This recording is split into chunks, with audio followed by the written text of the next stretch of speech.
يا صاحبي مش دايما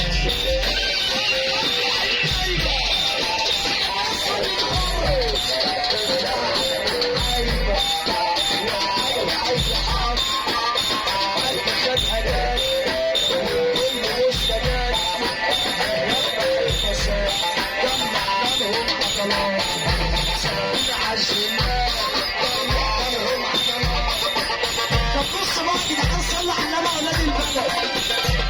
اولا الخشب الرجال بيجيب العار، صح كده؟ احنا النهارده في حزبة بالجاي بلد الرجاله بما يرضي الله. حد يرفع العرسان لفوق النبي يا جدعان كده، واحد يرفع العرسان لفوق. العم علي عبد اللطيف كده حلينا النور والنبي، كده خلينا النور كله عم علي. الله، لسه لا مش هي دي بالكيد وحسبة بالكيد وما يرضي الله.